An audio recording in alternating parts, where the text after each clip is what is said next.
Ajman সবাইকে সালাম দাও, আসসালামু আলাইকুম বলো। আমরা বের হয়ে গেছি, এখন ভাবতেছি টুকটাক কাজ আছে, ওগুলা করবো। আর আজকে গাড়ি কে চালাবে? আমি গাড়ি চালাতে পারো? পারি তো, কিন্তু ভয় পাই। কিন্তু ভাবলাম যে না, আজকে গাড়ি চালাই তারপরে আদিতকে দেখায় দিই আমিও পারি। গাড়ি চালাতে গেলে আমার ফেসের এক্সপ্রেশন দেখেন, একটু আগের হাসি খুশি মুখটা ভয়ে একদম অবস্থা খারাপ হয়ে যায়। আমি অন্য কোনো দিকে তাকাই না, জাস্ট সোজা তাকিয়ে গাড়ি চালাতে থাকি, তাও এরকম সিরিয়াস মুডে। কে রে? কে রে?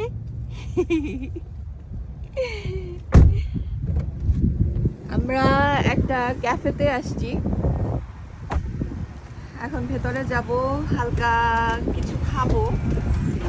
আসলে সকালে উঠেই বাসা থেকে বের হয়ে গিয়েছি, এই কারণে ভাবলাম যে কিছু একটা খাই।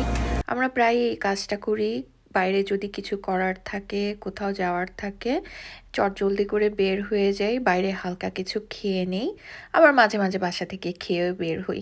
আর যেহেতু এই এরিয়ায় আসবো, এই এরিয়ার এই বেকারিটার সব কিছুই খেতে বেশ মজার, মিষ্টি, সেভরি, ডিফারেন্ট টাইপের আইটেম থাকে, যার যেটা ভালো লাগে। কিছু আছে মিট দেয়া, সেগুলো অ্যাভয়েড করি সব সময়ই। এখন আমি জাস্ট ঘুরে ঘুরে দেখছিলাম যে আসলে কোনটা খাবো। আনার জন্য একটা নিয়ে নাও। আমি সিলেক্ট করে নিয়ে নিয়েছি, এখানে ক্রোসান ছিল, হানি ব্রেড ছিল, 2টা বাটার বান ছিল, আর আনায়ার জন্য প্যাক করে নিয়েছি কিছু খাবার।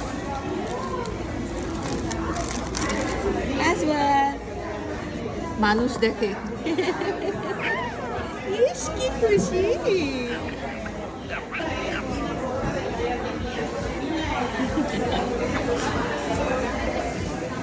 খাওয়া দাওয়া শেষ করে গিয়েছিলাম একটা স্টোরে কিছু শপিং করতে। অ্যাকচুয়ালি শপিং বলবো না কি বলবো, আমি মেনলি গিয়েছি আজওয়াদের জন্য খেলনা কিনতে, আর আনায়ার জন্য। আনায়া রিসেন্টলি খুব ভালো কাজ করেছে, তাই ওকে একটা রিওয়ার্ড দিব, ওটাও একটা টয় বা কিছু যেটা ও পছন্দ করে সেরকম কিছু একটা কিনবো।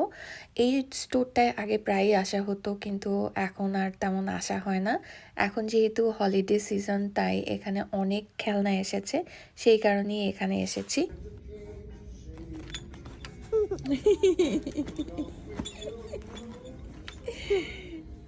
কি খুশি। আমি ঘুরে ঘুরে দেখছিলাম, হঠাৎ চোখে পড়লো আসওয়াদের জন্য সবসময় আমি এই লোশনটা ব্যবহার করি এভিনোর। ওর স্কিন অনেক ড্রাই থাকে, এই কারণে আমি একজিমার যে সিরিজ সেটা ইউজ করি, ওটা একটা নিয়ে নিলাম। আর সেই সাথে কয়েকটা ছোট ছোট টিনেজ বাচ্চাদেরকে গিফট করা যাবে এরকম কিছু মেকআপ কিট নিলাম। এখন চলে এসেছি খেলনার সেকশনে। এই যে দেখেন, প্রচুর প্রচুর খেলনা। যদি অফ সিজনে আসি তাহলে কিন্তু এত থাকে না। প্রতি 2-3 মাস পর পরে বাচ্চাদের খেলনা রোটেট করতে হয়। আমি যেটা করি, পুরনো খেলনাগুলো লুকিয়ে ফেলি এবং নতুন খেলনাগুলোর সামনে দেই।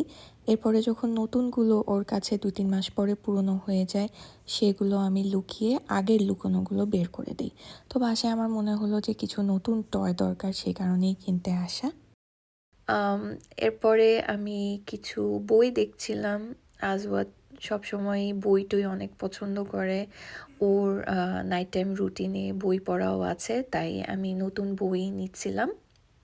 আর এই বইটা কিন্তু সেন্সরি ফিলিং আছে, মানে এই যে এইগুলো ধরলে আম এক এক রকম ফিলিংস পাওয়া যায় এটা আঙুলে। নিবা? এটা আমরা এটা নিব, ওকে? আমি ওই বইটার সাথে আরেকটা বই নিয়েছি, মোট 2টা বই নিয়েছি। আর এই টয়টা আমার কাছে বেশ ভালো লাগছিল, কিন্তু পরে বুঝলাম যে এটা ওর এইজের জন্য অ্যাপ্রোপ্রিয়েট না, ওইটা চেঞ্জ করব। বাট এইটা নিয়েছি, এটা কজ অ্যান্ড এফেক্ট একটা গেম, এবং এটা খুব ভালো একটা টয় বাচ্চাদেরকে ওপেন অ্যান্ড শাট শেখানোর জন্য। আর একটা স্পিন অ্যান্ড গো হেলিকপ্টার নিয়েছি, এটা আর কি ঘুরবে, তারপর হাত দিয়ে ধাক্কা দিলে এটা চলবে। আর আনায়ার জন্য আমি স্লাইমের একটা কিট নিয়েছি, ও স্লাইম খুব পছন্দ করে। আচ্ছা, ওই টয়টা চেঞ্জ করে তারপরে দেখলাম আজওয়াদ এটা খুব পছন্দ করেছে, এটাও বেশ ভালো লাগছিল আমার নিজেরও। এখন থেকে আমার ব্লগগুলো এই পেজেই পাবেন, তাই আপডেটেড থাকতে এই পেজটাও আপনারা ফলো করে রাখবেন। আর খেলনা কার জন্য কিনি, কিন্তু সেই খেলনাটা খেলে কে এখনই দেখতে পাবেন।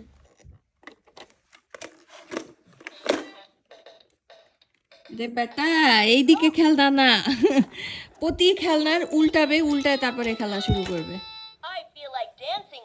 ব্যাস, ইন্টারেস্ট শেষ। সে তার খেলনা রেখে এখন পুরানো খেলনার দিকে চলে গেছে, আর আসবাদের খেলনা দিয়ে অ্যাজ অলওয়েজ তার বোন খেলা শুরু করে দিছে।